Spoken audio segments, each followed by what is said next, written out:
knowledge that he must go to Jerusalem and undergo great suffering at the hands of the elders and chief priests and scribes, and be killed on the third day be raised. And Peter took him aside and began to rebuke him, saying, God forbid it, Lord. This must never happen to you. But he turned and said to Peter, Get behind me, Satan. You are a stumbling block to me, for you are setting your mind not on divine things, but on human things. Then Jesus told his disciples, If any want to become my followers, let them deny themselves and take up their cross and follow me. For those who want to save their life will lose it, and those who lose their life for my sake will find it. For what will it profit them if they gain the whole world but forfeit their life? Or what will they give in return for their life? For the Son of Man is to come with his angels in the glory of his Father, and then he will repay everyone for what has been done. Truly I tell you, there are some standing here who will not taste death before they see the Son of Man coming into his kingdom. The Gospel of the Lord. Praise to you, Lord Christ.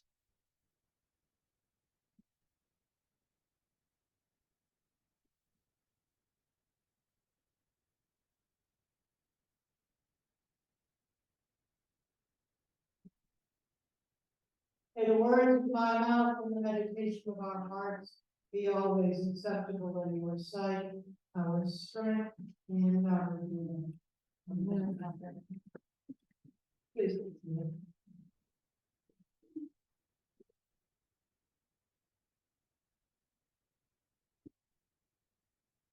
Take up their crosses and follow me.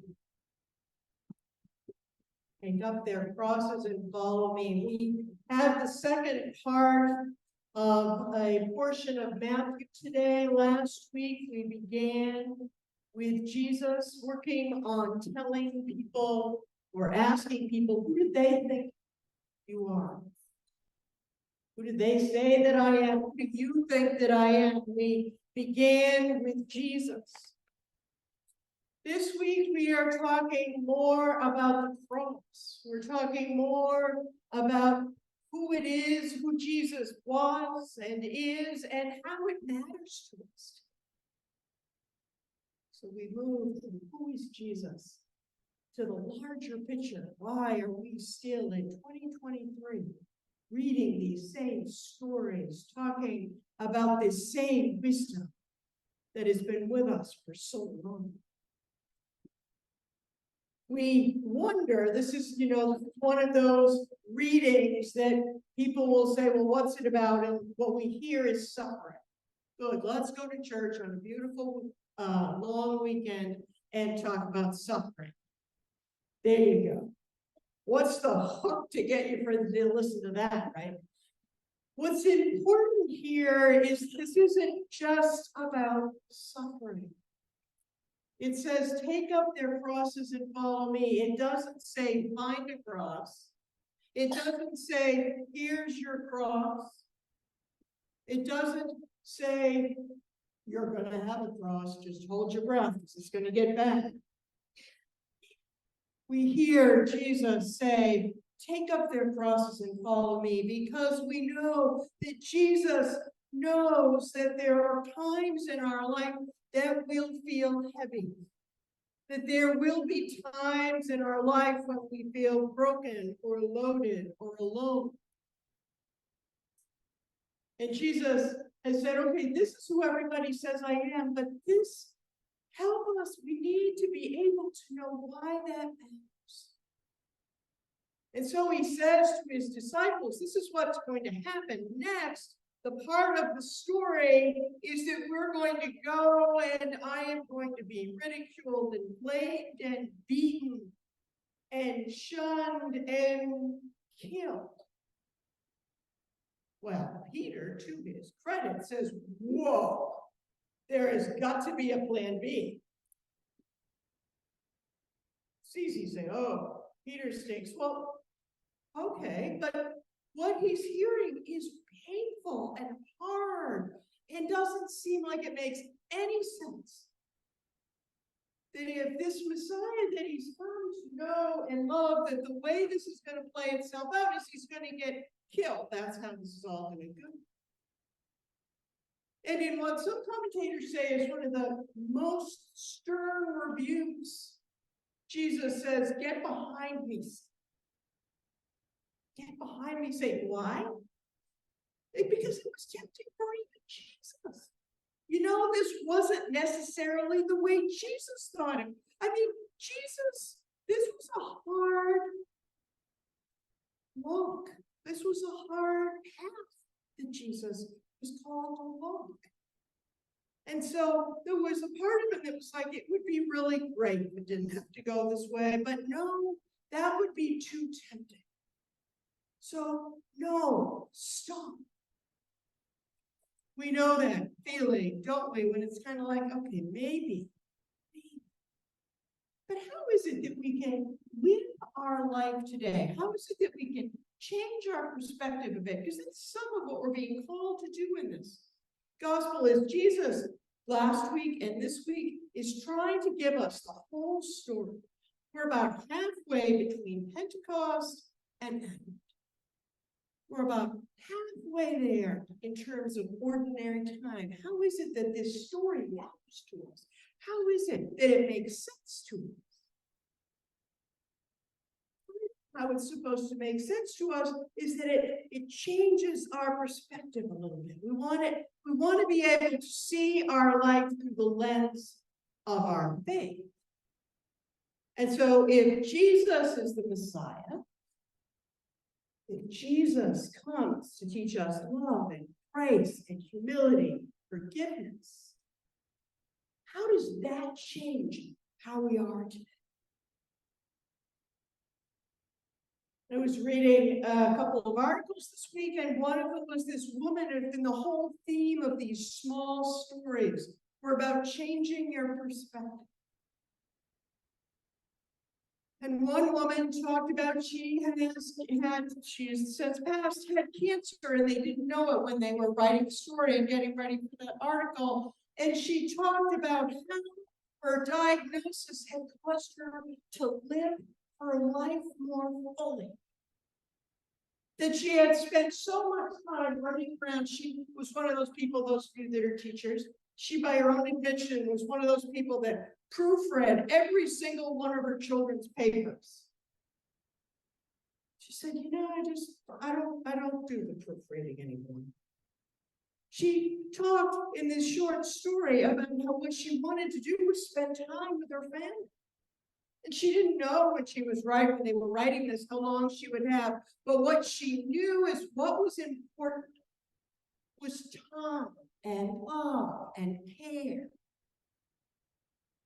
I hope some of us learned that as we come out of COVID. I hope we learned a little more. I was talking to some people this week, and we were saying, I wonder if we really learned. I mean, imagine, in 2020, we were at this point, we were maybe sitting outside in our lawns, but we were far apart. We were still outside. Today, and even today, what is really a short period of time, it seems absurd to us, doesn't it? That we were wearing masks outside afraid. But we were doing that out of good faith. We were trying to protect each other and ourselves. We were choosing life and trying to follow what we knew. What did we learn from it? We hear people making life choices about their work, about their relationships. There are people that would say, my goodness, the nice thing, and what I mean by that, nothing about COVID is nice. Let's just put that out there. One of the things that happened, though, is people said, I could just say no to family. I didn't have to go. Those friends that you just felt like you had to say yes to, oh no, fine. How is it that it reevaluated our relationships with people? And maybe for some of us, it made us decide we wanted to have relationships with people. Maybe we realized that we were missing that we were just running around like tops, but really wanted to be able to sit and have conversations. What's your change in perspective? This article, this gentleman, he had talked about what it was like when his wife died suddenly. And how he had to decide to choose life. And they think, good church person here, they had been very active in their church.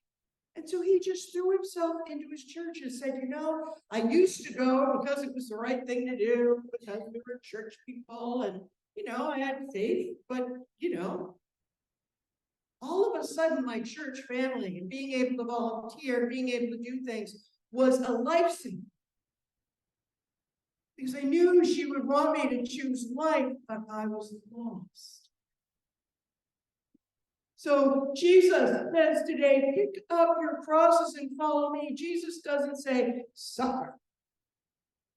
Jesus isn't saying we are supposed to wear hair shirts and beat ourselves. Jesus is saying, I know you have crosses to bear.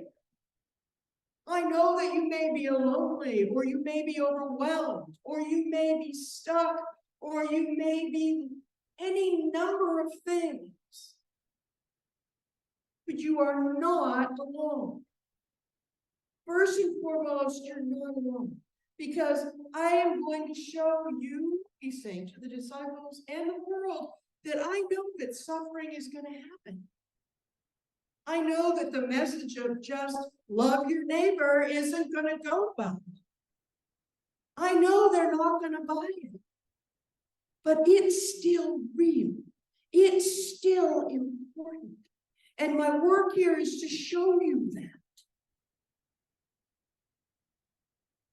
And we know that Jesus does get arrested. We know that he does get beaten.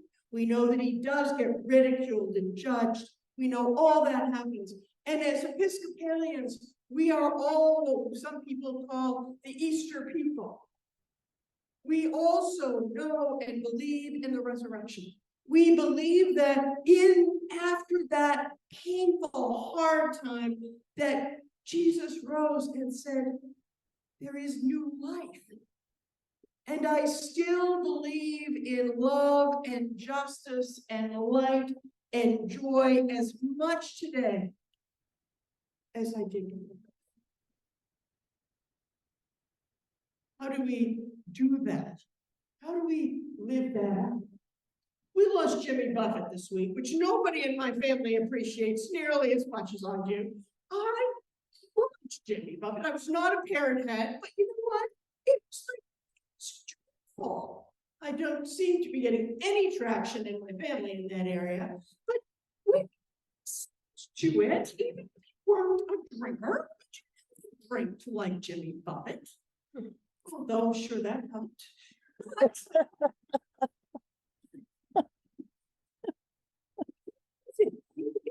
They said at the end, he lived his life like a song right to the end. What does that mean? Every single person that posted about him this week talked about what a good friend he was. People of all genres of music talked about he was a great human being, that when he was there, there was light in him. Jesus isn't saying to you, you must suffer. Those of you that don't like Jimmy Buffett don't have to listen to him. But you do get to listen to something that brings you light and life. You do get to hear the stories of people that say, yes, it was dark and now it is better. Yes, I will always miss them, but I am finding light. I am different because they were in my life and I love them, but they would want me to choose life. They would want me to be alive and in the world. So this morning, in this second part of Jesus talking to the disciples, we hear Jesus say, take up their cross and follow me, I ask us, what are we going to do with our life? It wouldn't be summer if we didn't hear Mary Oliver's poem on the summer day. But I'm only going to read the end of it. But I want us to think, Jesus gives us the tools and the example for how it is we can live our life so that that light and love and joy gets to be felt in the world, even when we're not sure what that looks like. And this is from Mary Oliver's poem, The Summer Day. I don't know exactly what prayer is. I do know how to pay attention, how to fall down into the grass, how to kneel in the grass, how to be idle and blessed, how to stroll through the fields, which is what I have been doing all day, she said. Tell me, what else should I have done? Doesn't everything die at last and too soon? Tell me. Tell me, what is your plan to do with your one wild and precious life? With your one wild and precious life.